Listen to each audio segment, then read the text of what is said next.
ನಮಸ್ಕಾರ. ಆಸೀಸ್ ವಿರುದ್ಧ ಮೊದಲ ಏಕದಿನ ಪಂದ್ಯ ಸೋತು ಭಾವುಕರಾದರು ಶುಭ್ಮನ್ ಗಿಲ್.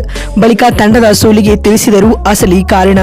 ಕೊಹ್ಲಿ ಮತ್ತು ರೋಹಿತ್ ಕುರಿತು ಹೇಳಿದ್ದನ್ನ ಕೇಳಿದರೆ ನೀವು ಕೂಡ ಸೆಲ್ಯೂಟ್ ಮಾಡ್ತೀರಾ. ಹಾಗಾದರೆ ಸುದ್ದಿಯ ಸಂಪೂರ್ಣ ಮಾಹಿತಿ ಏನು?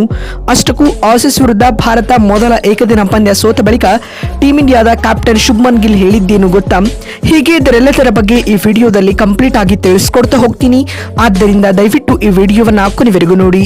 ಆದರೆ ಅದಕ್ಕಿಂತಲೂ ಮುನ್ನ ನೀವು ಕೂಡ ಟೀಂ ಇಂಡಿಯಾದ ಅಭಿಮಾನಿಗಳಲ್ಲಿ ಒಬ್ಬರಾಗಿ ಈ ವಿಡಿಯೋವನ್ನ ನೋಡುತ್ತಿದ್ದರೆ ತಪ್ಪದೆ ಈ ಕೂಡಲೇ ಈ ವಿಡಿಯೋಗೊಂದು ಲೈಕ್ ಮಾಡಿ ಮತ್ತು ನಮ್ಮ ಚಾನಲ್ಗೊಂದು ಸಬ್ಸ್ಕ್ರೈಬ್ ಮಾಡಿ. ಹೌದು, ಆಸೀಸ್ ನಾಡಿನಲ್ಲಿ ಏಕದಿನ ಸರಣಿಯನ್ನ ಗೆಲುವಿನೊಂದಿಗೆ ಶುರು ಮಾಡಬೇಕೆಂದು ಅಂದುಕೊಂಡಿದ್ದ ಟೀಂ ಇಂಡಿಯಾಗೆ ಮೊದಲ ಪಂದ್ಯದಲ್ಲೇ ಸೋಲಿನ ಭಾರೀ ಮುಖಭಂಗ ಎದುರಾಗಿದೆ ಸ್ನೇಹಿತರೆ. ಈ ಮುಖ್ಯವಾಗಿ ಶುಭ್ಮನ್ ಗಿಲ್ ಅವರ ಓಡಿಐ ನಾಯಕತ್ವವು ಕೂಡ ಸೋಲಿನೊಂದಿಗೆ ಶುರುವಾಗಿದೆ ಅಂತ ಹೇಳಬಹುದು. ಭಾರತದ ಓಪ್ಟಸ್ ಅಂಗಳದಲ್ಲಿ ನಡೆದಿದ್ದ ಮಳೆ ಬಾಧಿತ ಮೊದಲ ಏಕದಿನ ಪಂದ್ಯದಲ್ಲಿ ಡಕ್ವರ್ತ್ ಲೂಯಿಸ್ ನಿಯಮದಡಿಯಲ್ಲಿ ಆಸ್ಟ್ರೇಲಿಯಾ ತಂಡ 7 ವಿಕೆಟ್ಗಳ ಗೆಲುವು ದಾಖಲಿಸುವ ಮೂಲಕ ಸರಣಿಯಲ್ಲಿ 1-0 ಮುನ್ನಡೆಯನ್ನ ಪಡೆದುಕೊಂಡಿದೆ. ಇನ್ನು ಮಳೆಯಿಂದಾಗಿ ಪಂದ್ಯವನ್ನು 26 ಓವರ್ಗಳಿಗೆ ಮಾತ್ರ ಸೀಮಿತಗೊಳಿಸಲಾಗಿತ್ತು. ಹೀಗಾಗಿ ಟಾಸ್ ಸೋತು ಮೊದಲು ಬ್ಯಾಟಿಂಗ್ ಮಾಡಿದ ಟೀಂ ಇಂಡಿಯಾ ನಿಗದಿತ 26 ಓವರ್ಗಳಲ್ಲಿ 9 ವಿಕೆಟ್ ಕಳೆದುಕೊಂಡು ಕೇವಲ 136 ರನ್ ಕಲೆ ಹಾಕಿತ್ತು. ತಂಡದ ಪರ ಕನ್ನಡಿಗ ರಾಹುಲ್ 38 ಹಾಗೂ ಆಲ್ರೌಂಡರ್ ಅಕ್ಷರ್ ಪಟೇಲ್ 31 ರನ್ ಬಾರಿಸಿ ಟಾಪ್ 2 ಸ್ಕೋರರ್ ಎನಿಸಿಕೊಂಡರೆ ಕೊನೆ ಹಂತದಲ್ಲಿ ನಿತೀಶ್ ಕುಮಾರ್ ರೆಡ್ಡಿ ಅಜೇಯ 19 ರನ್ ಬಾರಿಸಿದರು. ಇನ್ನು ಅತ್ತ ಆಸ್ಟ್ರೇಲಿಯಾ ತಂಡದ ಪರ ಬೌಲಿಂಗ್ನಲ್ಲಿ ಜೋಸ್ ಹೆಜಲ್ವುಡ್, ಕಾನ್ ಹೆಮನ್ ಮತ್ತು ಓವನ್ ರವರು ತಲಾ 2 ವಿಕೆಟ್ ಪಡೆದುಕೊಂಡರು. ಡಿಎಲ್ಎಸ್ ರೂಲ್ಸ್ ಪ್ರಕಾರ 131 ರನ್ಗಳ ಟಾರ್ಗೆಟ್ ನೀಡಲಾಗಿತ್ತು. ಈ ಗುರಿಯನ್ನು ಬೆನ್ನಟ್ಟಿದಂತ ಆಸ್ಟ್ರೇಲಿಯಾ ಆರಂಭದಿಂದಲೂ ಉತ್ತಮ ಪ್ರದರ್ಶನ ನೀಡಿತು. ಅದರಲ್ಲಿಯೂ ನಾಯಕ ಮಿಚ್ ಮಾರ್ಷ್ ಸ್ಫೋಟಕ ಆಟವನ್ನಾಡುವ ಮೂಲಕ ಅಜೇಯ 46 ರನ್ ಸಿಡಿಸುವುದರೊಂದಿಗೆ ತಂಡಕ್ಕೆ ಭರ್ಜರಿ ಗೆಲುವು ತಂದುಕೊಟ್ಟರು. ಈ ಮುಖ್ಯವಾಗಿ ಆಸ್ಟ್ರೇಲಿಯಾ ಮೊದಲ ಏಕದಿನ ಪಂದ್ಯದಲ್ಲಿ 7 ವಿಕೆಟ್ಗಳ ಡಕ್ವರ್ತ್ ಲೂಯಿಸ್ ನಿಯಮದ ಗೆಲುವು ದಾಖಲಿಸಿದೆ ಸ್ನೇಹಿತರೆ.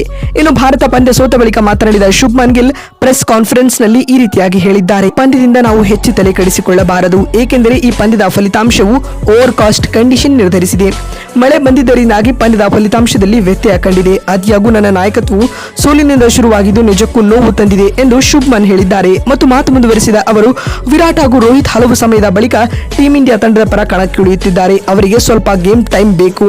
ಆದಾಗ್ಯೂ ಅವರು ಮುಂದಿನ ಪಂದ್ಯದಲ್ಲಿ ಕಮ್ಬ್ಯಾಕ್ ಮಾಡುವ ಭರವಸೆ ನನಗಿದೆ ಎಂದು ಹೇಳುವ ಮೂಲಕ ದೊಡ್ಡ ಹೇಳಿಕೆಯನ್ನ ಶುಭ್ಮನ್ ನೀಡಿದ್ದಾರೆ. ಮತ್ತು ಮಾತು ಮುಂದುವರೆಸಿದ ಅವರು, ಆದರೂ ಕೂಡ ಸಣ್ಣ ಟಾರ್ಗೆಟ್ ಅನ್ನು ಡಿಫೆಂಡ್ ಮಾಡಿಕೊಳ್ಳುವಲ್ಲಿ ನಮ್ಮ ಬೌಲರ್ಗಳು ತೋರಿದ ಪ್ರತಿರೋಧವನ್ನ ಖಂಡಿತ ಮೆಚ್ಚಲೇಬೇಕು ಮತ್ತು ತಂಡದ ಆಟಗಾರರ ಹುಮ್ಮಸ್ಸನ್ನ ನಾವು ಕೊಂಡಾಡುತ್ತೇವೆ ಎಂದು ಶುಭ್ಮನ್ ಹೇಳಿದ್ದಾರೆ. ಮತ್ತು ಮಾತು ಮುಂದುವರೆಸಿದ ಅವರು, ಆದರೂ ಮುಂಬರುವ ಪಂದ್ಯಗಳಲ್ಲಿ ಭರ್ಜರಿ ಪ್ರದರ್ಶನ ನೀಡಿ ಗೆಲ್ಲಲು ಎದುರು ನೋಡುತ್ತೇವೆ ಮತ್ತು ಆಸೀಸ್ ಆಟಗಾರರ ಆಟವನ್ನ ಮೆಚ್ಚಲೇಬೇಕು. ಬೌಲಿಂಗ್ ನಲ್ಲಿ ಜೋಸ್ ಹೆಜಲ್ವುಡ್ ಹಾಗೂ ನಾಥನ್ ಎಲಿಸ್ ಉತ್ತಮ ಆಟವನ್ನು ಆಡಿದರು ಹಾಗೂ ಕ್ಯಾಪ್ಟನ್ ಮಿಚ್ ಮಾರ್ಷ್ ಕೂಡ ಬ್ಯಾಟಿಂಗ್ ನಲ್ಲಿ ಅಸಂಘಟಿತ ಹೋರಾಟವನ್ನು ನೀಡುವ ಮೂಲಕ ನಮ್ಮ ತಂಡವನ್ನ ಹಿಮ್ಮೆಟ್ಟಿಸಿದ್ದಾರೆ.